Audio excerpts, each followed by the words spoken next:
Alright, happy Saturday sa inyo lahat mga katats. So, good afternoon sa inyo lahat mga friends and followers and my subscribers.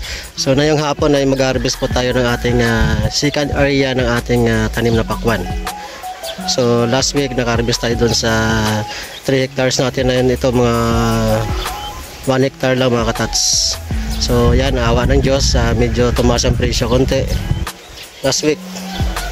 So maganda-ganda ang presyo. So ito yung mga katats, nag-harvest na sila at saka ito marami ng mga na-harvest. So yung mga tao natin hataw sa pag-harvest. Thank you Lord at maganda itong ating pakwan na yun at makinis. Ayan, ayan. Alright, saka malalaki din mga katats. Sa hindi basta-basta at hindi biro ang pagtatanim ng pakwan. So ayan, awa ng Diyos at kami ay pinaggabayan ni Lord na maganda ang bunga at maganda ang resulta ng aming pakwan at nag-harvest po kami. So mabuhay pa tayo mga ka-farmers, proud to be a farmer. Kayo po ang hero ng ating bayan. Walang farmers, walang produkto ng palay at saka pakwan mga katats. So pagtapos ng lagay nila dyan sa pagtitipon ng pakwan, nakakotin nila doon sa banda doon. Yun.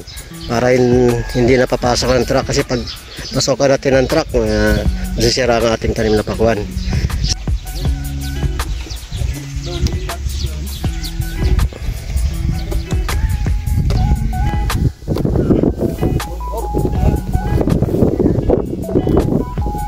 Alright, so yung mga katats, hataw pa rin sa pag-harvest. Alright, so nilagay namin sa gilid para manan ng truck sa gilid mga katats. Alright, so yung mga katats, hataw pa sa karga sa harvest.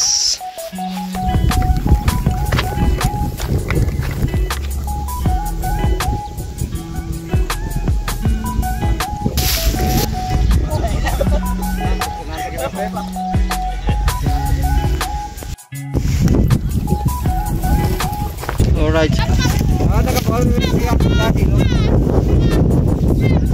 So ito na po ang truck mga katats. So mamaya kakarga na kami.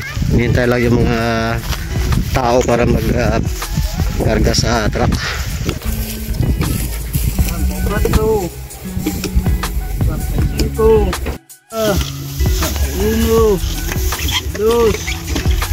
3.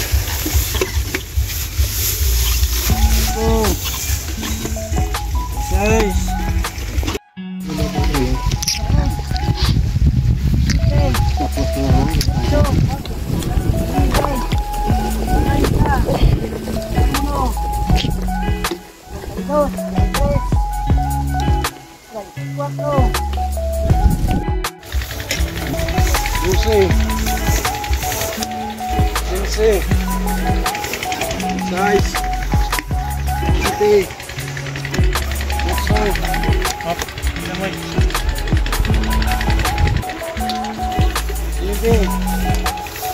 20.